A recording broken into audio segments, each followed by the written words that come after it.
many survivors have drawn what they experienced on August 6, 1945. That day 75 years ago, the United States released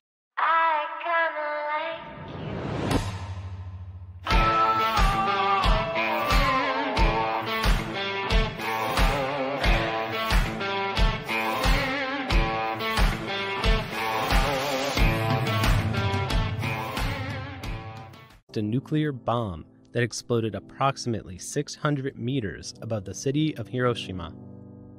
90,000 to 120,000 people died from the blast. 3 days later, Nagasaki was bombed, taking the lives of another 60,000 to 70,000. People died instantaneously from the intense heat released by the bomb, and in the following days, weeks, and months from injuries and acute radiation sickness. The survivors of the bombings came to be called hibakusha, literally survivor of the atomic bombs. Kunihiko Iida is one of them. He was in Hiroshima when the bomb fell. 私は3歳で被爆して、ほとんど寝たきりの生活でした。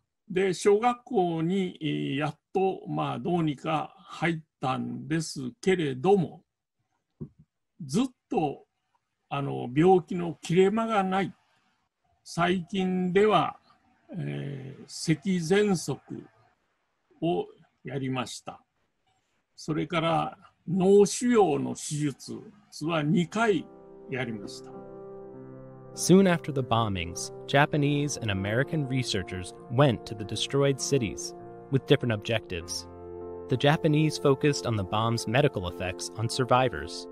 The Americans wanted to understand how people died from radiation, which could be useful during future nuclear wars.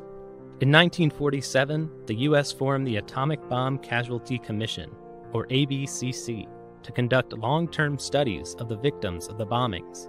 In 1975, it was reorganized and renamed the Radiation Effects Research Foundation, or RERF. 120,000 hibakusha were enrolled in studies that would track their health for many decades. The U.S. chose not to provide medical treatment to the survivors of the bombings, as it felt this could be seen as an admission of fault. Scientists used detailed methods to measure radiation and understand its impact on survivors. A major focus of the research was determining how much radiation survivors were exposed to, which depended on their distance from ground zero, what type of building they were in, and even the positioning of their bodies in relation to the explosions. Biological samples taken from 30,000 participants over 7 decades await genetic analysis, which could help pinpoint radiation's effect on molecules in the body. In 2017, NIWA presented a plaque of appreciation to those who participated in the research, expressing regret that they weren't offered treatment. 本当の原爆の悲惨さを伝える人が少ないんです。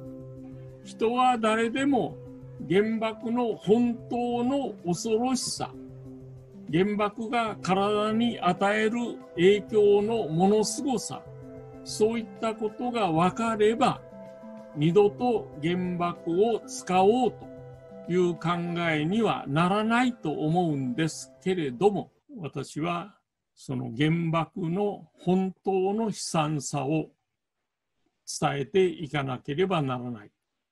それが使命だと思っております。